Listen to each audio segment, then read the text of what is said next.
Customer service, done right, can be your company's single biggest competitive advantage.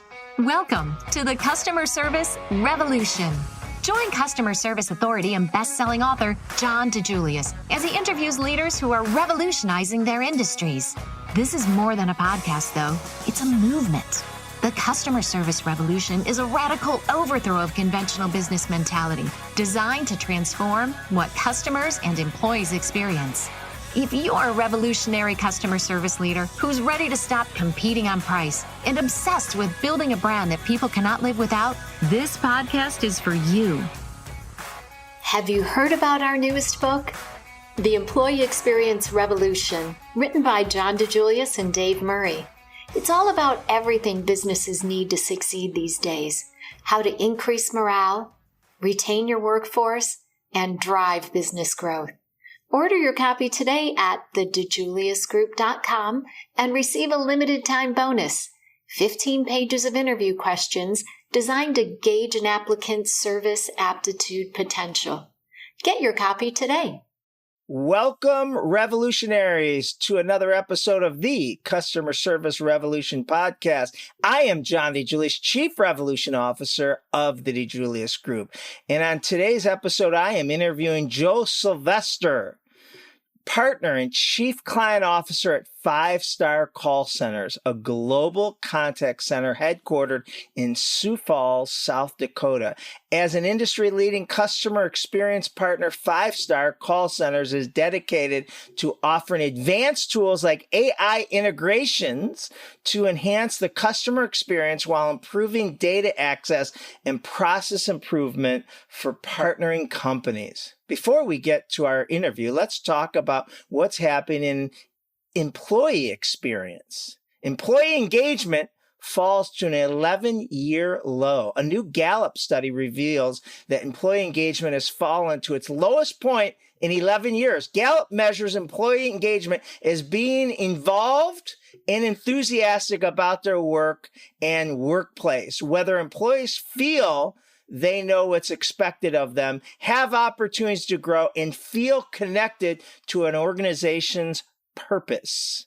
Gallup continually monitors employee involvement in their jobs and reported a 3 percentage point decline in worker engagement in Q1 of 2024. Employee engagement levels fell to 30% from the previous year's end, marking the lowest since 2013. This decrease represents a reduction of 4.8 million engaged employees. Some of the reasons for this continued decline in employee engagement can be attributed to return to office policies, poorly trained managers.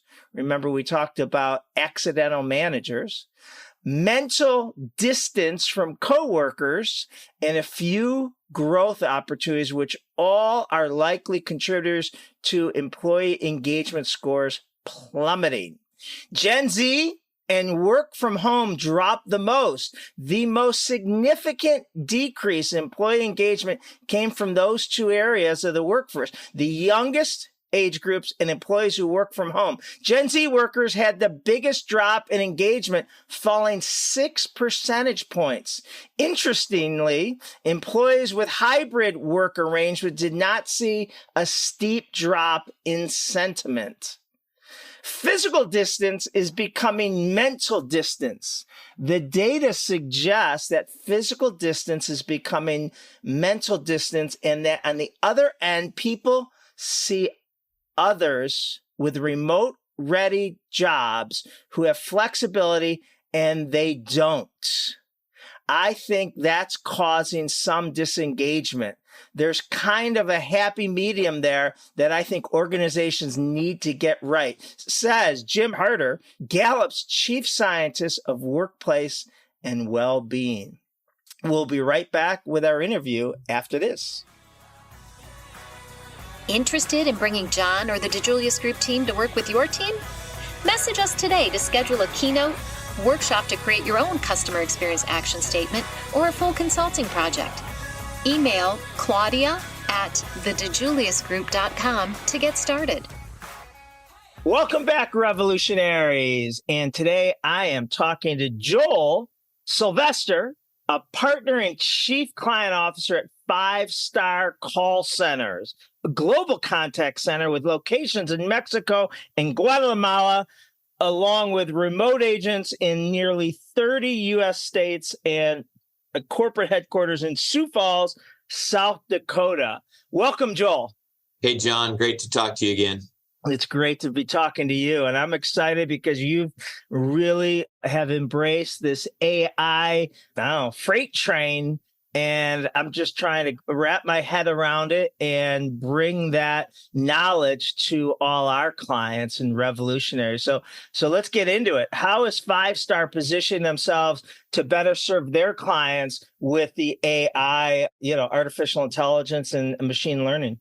Yeah. So just, a little bit of background, 5-Star is a business process outsourcer. So we provide customer service and contact center services for team member or for our partners or clients that it's not a core competency for them. So we have a lot of partners that provide great healthcare. They build things. They're, experts in technology, but customer care is maybe not their core competency. So, John, we've worked with your team, throughout the years and really had these deep dive conversations about what makes world-class customer care. A lot of times it's paying attention. It's hiring the right people. It's giving people the right tools to be able to succeed. And what we're seeing in the contact center industry-wide is people kind of fall into two categories. They're either, kicking and screaming and fighting the AI and saying, this is going to replace me. It's going to remove my ability to provide that world-class customer care. And then organizations are really embracing it. 5-Star is embracing it. One of the things that we're using AI for is, we really believe that to provide world-class customer care, it all starts with a world-class agent, having a person that is set up to provide great customer care. And it's a lot more dynamic today. The requests from customers, the things that callers and need help with is way more complex than it was 5, 10, 15 years ago. So Joel, does your agents handle multi-channel for your partners? We do. Absolutely. And let's explain what that means. Yeah. So we have agents that some agents will handle an email, a phone conversation, a social media request, potentially working tickets out of a CRM or an ERP from that. Website attendant? What's that? Website attendant? Yeah, so absolutely. Yeah, we will have our agents that will serve as that piece of it. So, a lot of times people will be on an online chat and they won't know that there is a human behind there. A lot of times you can tell if it is or isn't. Sometimes that chat bot is a not very good experience. Sometimes it's a good experience to get information. But a lot of the times, if you're interacting with a chat bot, at some point that gets funneled over and is actually handled behind the scenes by a human because your request becomes too complex to just be answered with some of the general, things that are out there. So I know some fears with clients of outsourcing to a call center or a third party outsourced call center is that the agents could be working multiple companies. Do you have that? What's the challenge with that, and how do you fix that? Yeah, that has really evolved as an industry over the years, John. That piece of it, which used to be called shared, is just about gone. It maybe represents 5% of the overall industry, which 10 years ago, it was probably 75% of the industry. Because again, if you think about 10 years ago, everything had to be handled by a live agent. Everything from updates on shipping to an address change to a balance to an appointment reminder to an appointment change, where now a lot of those things are done, through an automated app or they're done, through a website. And really what agents are handling is more complex than ever. So and not only at 5-Star, but as an industry, about 95% of calls are no longer in that shared environment. it is truly dedicated. These agents represent a company brand. The training is for them to manage that brand. The resources they provide or utilize from a technology standpoint are to really just handle that one brand. In fact, I have a situation where I had a team member that was working for me, and I ran into her mom, and her mom thought she was working for a Mayo Clinic as a client of mine. And they literally thought her mom said, "Oh, my daughter works for Mayo Clinic." And I said, "Well, actually, you're right. She does. But I signed her checks. I hired her. I trained her." That's very common. And that's a compliment that she, her mom believes, and she believes that because she's representing your partner, Mayo Clinic. Yep. All right, let's talk about recruiting. Obviously, that is key to everything. If you don't get the right people with the right, as you know, we have the customer service, the employee experience revolution book coming out. And we talk about the recruitment experience.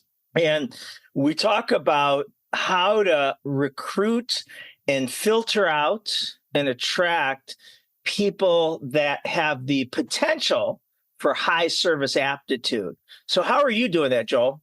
Yeah, I think it all starts with understanding the market, right? Right now, it's kind of the Wild West out there. Unemployment rates are, 1 to 2 to 3%. And in the Wild West, there were two types of gunfighters, the quick and the dead. And, we really have embraced that. So if someone applies at 5-star for a position, they immediately, as soon as they hit apply, they immediately get a response that they've either been selected to move on in the process, or they have not been selected to move on for the process, and why. And we are doing that by utilizing AI behind the scenes, seeing the application, what they're applying for, what their background is, what their experience is, what their job history is. And that's really a better experience for the potential team member who's applying, because if they're not going to get the job, they can understand why, and they should, start to build that experience, or they should start looking for an opportunity elsewhere. And if they are going to get the position, they immediately get an invite to complete a video interview, just like what you and I are doing. Let me just clarify something. Not necessarily they are going to get the position, but be considered. Is that correct? Move along in the process. Correct. If they're going to be moved along in the process, they immediately get an invite to do a video conference, a video interview with an avatar, just like what you and I are doing right now today, John. So they do that. What's this avatar going to talk to them about? It's customizable. So it depends. So if it's a healthcare company, it's going to ask them about their healthcare specifics. If it's a retailer, it's going to ask them about their retail experience. If it's a sales type position, it's going to ask them about overcoming objections and things like that. So we work with our partners and we customize that. It might be 5 questions. It might be 10 questions. And those are recorded. But the good news is if that person is moving along, they are then taking part in an interview like this instead of out looking for another job, right? They're not thinking about what their other opportunities are. They are immediately, they could apply, they could have had a really rough week at their current, employer, decided I need a change. They apply for a job at 6 o'clock on a Friday night. They can be doing this avatar interview during the process. They might, based on the questions, John, decide this isn't for me and go look elsewhere, which is fine. Now, is the avatar explaining anything to them about the job? Where are they learning about the jobs, the company? Where did that, what stage is that happening? I've applied. Yep. I'm moving on. Yep. So where am I learning about the job and the company and what's expected of me? Yep, that would be part of it. It is so you would receive some information, but the avatar would say, "John, thank you for applying for this position. Based on your resume, this appears to be a fit. This position is," and it lists the hours. You'd be dealing with patients who are calling in to schedule an appointment. That the patients generally are stressed out because you're scheduling an appointment because you have a sick child or a sick loved one or you're sick. So tell me how you would handle that. And then you, John, would provide your response. That response would be scored and graded and recorded. So then depending... And you can build in some question, right? It's all customizable, right? You absolutely build in the questions. Yeah. Because we have we've talked about this as making the interview process ungameable, and we have questions to measure your empathy, to measure your enthusiasm. So I don't know if that would be there or the next set. So that is measured right there. Okay. And it also measures your confidence level, if you're telling the truth or not, if your eyes are darting all over the place, if you're looking down. So then if you go through those questions, yep, and you score at a high enough level to get moved on, you basically then pick the time to have a live interview with one of our recruiters. So you pick the live interview, but think about the recruiter now, John. They're coming into this and they can see the score. They can see John asked these questions. There's a transcript and there's how John scored on every one of these interview questions. So it really makes that recruiter prepared to ask specific follow-up questions based on where they did well, where they didn't do so well. The recruiter can even pull up that video and listen to the call and see how it goes and get an idea of kind of how your responses were, what they want for follow-up questions. So if you think about it, though, before any of this, how many man hours would be required to look through an application, to do the first interview, and then hopefully it's the same person doing it so they don't have to play a game of telephone or wonder what the notes meant or things like that. And so it makes it a faster process for 5-star. It makes a better process for the applicant.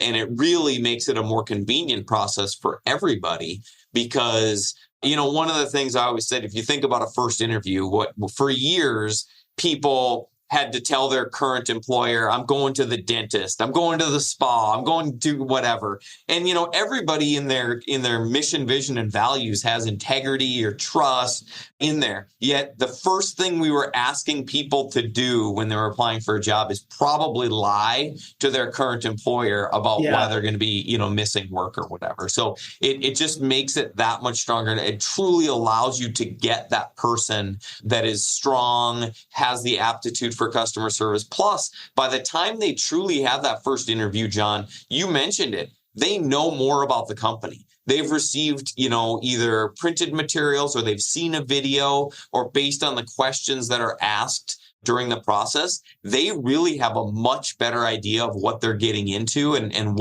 they come to the interview excited because they've already learned enough about the organization and the company, what they're going to be doing to be excited for the next steps.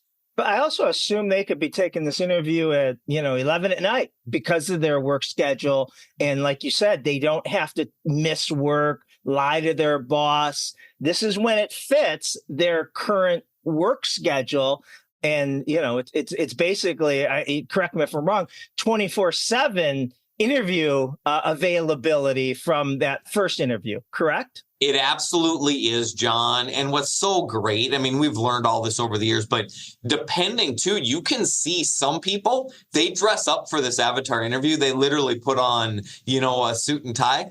We've seen people in hoodies, right? And it's a little bit of both, and that's fine, depending on the position. A lot of times it's a work at home contact center position, so that's fine. But you really do get an understanding of what this person's life is and lifestyle is, even based on when they do the interview, because we can tell what time, they're going through the process. You can see what their background is. Is it a professional background with professional audio, or can you hear kids in the background? Can you see things in the background? Depending on what the position is, that might be okay. But you really get a pretty intimate view into a person's life, which you're not going to get through the old interview process, right? Someone that's coming to your location and walking in your door, you are getting them probably the best you're ever going to get is right then and there. And we definitely get that on. I always say it's a first date, right? On the first date, I'm opening the door, I'm paying for things, and but so if the first date ain't good, it's going to go down from there, right? And so that's why if we can't see some smiles and enthusiasm on the interview process, and we have to factor in nerves, but our clients aren't going to hear it or see it in the engagement in 3 months. Well, and what I love about it, again, because I'm a contact center and my agents are interacting with customers, this is really on their home turf, right? I know I've turned down good customer service agents because they maybe came on site and they didn't put their best foot forward in an on-site interview, which really now today they're going to be doing this from home or from a contact center, and it's really on their turf. The way that they are interviewing is almost identical to what their actual job will be, and that hasn't always been the case. In fact, the interview is probably only about 20% like what their actual job would be. The hours were different, the environment was different, the questions were different. So now that I can make that interview almost identical to what a day in their life actually doing the job and serving the customer is, it's a much better indication of success. Love it. If you enjoy what you're learning on the Customer Service Revolution podcast, you'll love our weekly newsletter, The E-Service. It's full of great customer experience tips and stories, includes special offers, webinars, and more each week. To sign up, head to tdg.click/e-service. That's tdg.click/e-service, ESERVICE. Enter your preferred email address, and you can look forward to great advice from John in your inbox every Wednesday. Let's talk about how you're using AI in the training. Yeah, so first off, everything that we've learned is passed forward. So if we learn that, John is very analytical and has great communication skills, but he has a difficult time paying attention for a long time, right? So and John's the new employee, right? The new rep agent. Yep, John's the potential new employee. That's right. Okay. So we can customize that. As they go through training, we do the training as more of a modules where there is some classroom training that everybody's on, but that's probably about 20 to 25% of it. So it goes back to that flexible schedule. If someone, can't start their shift until 8:45 because they have to drop off a child at school, or if they have to be done at 3:45, they can do a lot of this on their own. And if you look at the adult-based learning models, that old death by PowerPoint, 8 hours of classroom training, you were only absorbing 25% of it. So now it's modules. There's a learning management systems, LMSs, that allow people to take tests throughout. And we actually even have AI built into role playing. So the worst part about contact center training in the past was you had to pull somebody off the phone, out of production, out of helping customers, and they had to role play.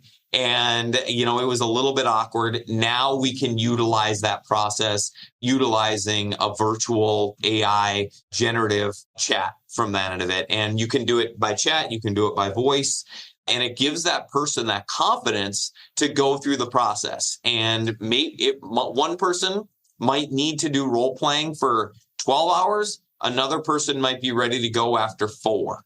But regardless, that person is the person. In the old days, you'd meet in the middle and you'd do 8 hours of role playing. Well, one person would be bored, and by the time it was time, it was a waste of their time. The other person needed 12. They weren't confident, to get on the phones, and it wasn't a good experience. This way, you can literally customize it based on how their responses are, what they're scoring, what their confidence level is, and you can make that person ready either sooner or later, depending on their particular needs and their learning curve.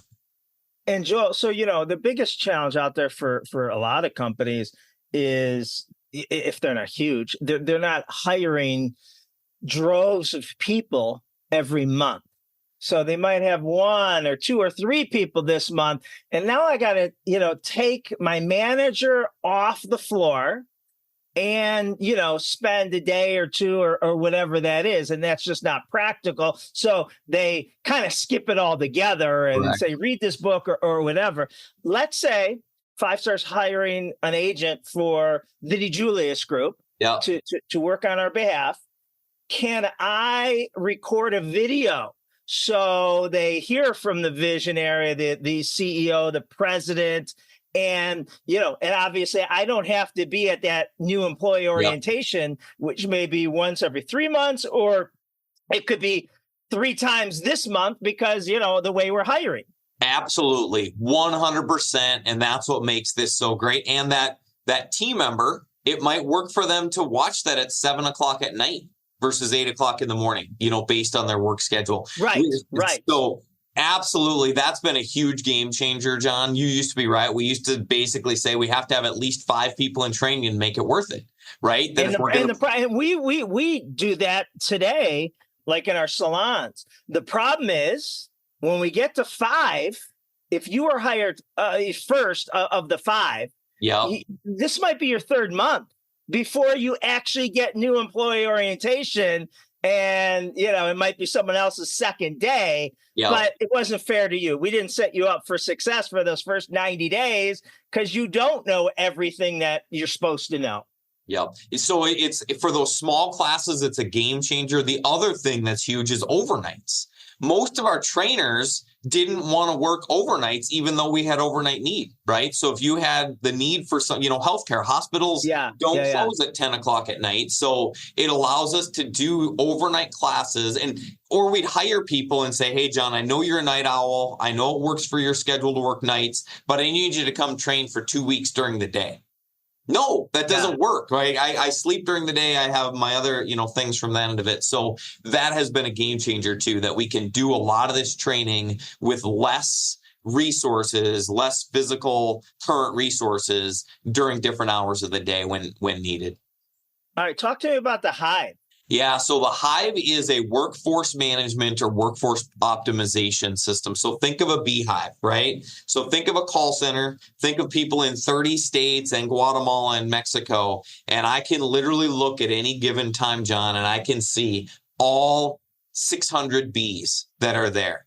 And based on metrics, based on call times, based on conversion rates, based on speech analytics, whether the speech analytics are showing that my agent is getting frustrated and not providing great experience, or that the customers they're talking to, I can start to see that hive. A certain section starts to turn yellow, a certain section starts to turn red. And as a manager and a management team and a workforce team, we can focus our resources on that red. And, I might have 10 agents. In the moment? In the moment. All right. So I'm an agent. You're a patient, client, customer, guest, whatever the business model is. And is it reading both of us or more the agent? Both of you. Both okay. Of you. And so if the end user, customer, patient is getting stressed, or the agent is getting stressed, it notifies who? It notifies, our workforce management sees it, and their manager, their supervisor would see it. Can it notify me, the agent, to say, slow down, show a little bit more empathy here. This customer's getting frustrated, fix it, so to speak, change whatever you're saying, change the direction. So it does. And it's gamification, John. So the goal is for that agent to be in green. So they can, and for the customer to be in green. So the agent can start to see that it's drifting over to yellow. Either the agent's drifting over to yellow or the customer's drifting over to yellow. And the agent through gamification is like, ooh, okay, I want to calm this down. I want to, I want to move it back into green. It's just like a speed limit. It's like a speedometer, right? Literally driving, all of a sudden I'm going down a hill. I have to let up the gas a little bit. So absolutely. The agent sees it real time and ideally can adjust, from that end of it, but also workforce management sees it, and the manager, the supervisor of the agent sees it and can then make sure that person doesn't get any more calls, so they can get coaching, or they can shoot them a note, John, I see you're getting a little frustrated here. Take a lap around the building. Yeah. I've taken you out of the queue. So as soon as you end this call, you know what I mean? You'll have some time for us to chat. And that's just a good reminder for you. Because, in the old days, you were having a bad day, but you would look and there was another 25 calls coming at you, right? And so your stress level went up and all of those types of things. And now the next caller shouldn't pay for the last experience. Maybe I did everything right, but that caller put me through it and beat me up, and maybe I took it, but got to make sure the next caller doesn't pay the price for that. Yep. Amazon has an interesting study. They actually, because they own their own contact centers, they actually put heart monitors on their agents. And they're watching their agents, and they can see if the agents that don't have the right tools or don't have the right resources or have back-to-back calls start to see that, go up. We're not putting heart monitors on anybody, but you really don't need it. You can feel it in their voice. Now, I will tell you, it does take a while for the technology to adjust. I am a outgoing person. I'm very excitable. When I was first on the software, it thought I was mad all the time. And I'm not, right? I'm not. And, my kids tell me this, like when I go out with my kids and their friends, my kids' friends are like, we're scared of your dad. They shouldn't be, right? It's just that you get fired up and whatever. So the software learns. Why are you yelling, right? Exactly. Yep. The software learns that your tone might be different, than somebody else just based on their attitude. Love it. Love it. So, I believe this also, this is the number one thing I know about AI is the information it could populate for the agents. You're calling and you want to know if we've ever worked with banks or, this. And, to try to remember all the banks we've worked with, this could populate and say, yes, we in fact have case studies, or in the medical, I assume, correct me if I'm wrong, Joel, it immediately either recognizes the caller ID and says, oh, Joel, the patient, his primary physician is, and this is the next availabilities. So there's not that pregnant pause when I'm trying, or I'm asking you the same questions over again. Joel, who do you see? Are you a return patient? Am I on the right track with it? 100%. So it's agent assist. And, I will tell you, John, this puts a lot of pressure on the organization, because if you're going to be utilizing agent assist, you need to have access to that data. So we're working with a lot of organizations to make sure that their tech stack is fully integrated, that it's a vertical integration, not horizontal, so they don't have to go look at 10 different systems and things like that. So right now, yes, that's an amazing tool. Organizations really need to be looking at their data and spending time and investing and to make sure that their data is there. But yeah, so perfect example is if you and I happen to be talking about cars and you talk about towing, it would not only pull up what the towing capacity of a certain car is, but it would pull up the actual document. So if the conversation gets more in depth, then the document is there. So instead of that pregnant pause, like you said, and from a training standpoint, we're seeing it decrease training times from 30 to 40%. Because I don't have to train you on every single thing, John. I don't have to train you on when the sun and the moon and the stars align. I can train you on the 80-20 rule. 20% of the knowledge is going to handle 80% of the problems. And then that other 20% of knowledge, or that other 80% of knowledge that's only going to handle 20% of the calls, I can feed to you through Agent Assist when it does come up. Plus, things change every day. I might have trained you on something on April 20th, and by April 23rd, it's changed. Where as long as that data is uploaded into the system and available for the Agent Assist to go get it, you always have access to the most updated, accurate information within minutes, instead of literally something that you knew to be true on Friday might not necessarily be true on Monday. If you think about inventories, if you think about warranties, you think about different things like that, to have that fed to the agent real time based on updates and changes and policies and procedures and things like that. That's huge as well. You used to have to pull everybody off the phone, do a training, an updated training when there are changes. Now that's just kind of fed to them real time. Love it. Love it. What are we missing, Joel? What haven't we talked about with what's current now? I know when we talk in 6 months, there's going to be a whole nother wave of AI, but what am I missing? Listen. So CSAT scores, customer satisfaction scores. I believe, John, in 3 or 4 years, you are never going to do another survey in your life. Yeah, I love that. Surveys they're not a statistically viable sample. For the most part, people that are going to give you feedback are really, really mad or really, really happy, right? You miss that bulk that had an okay experience, but every single call should be recorded and monitored, and there should be a CSAT given real time for every single call. The customer either got their solution handled, their tone was good, and agents should get that real time. I mean, I shouldn't come to you and say, John, your CSAT of your customers for March was this. It's April 23rd. You should know what it was for the day, the morning, the afternoon. Did you get better? Did you get worse? There's a great study out there, John, that talks about jurors and what jurors do based on when the decision comes out, whether they're hungry or whether they're tired. The same is true for call center agents. You can see CSAT real time. People start the day generally good.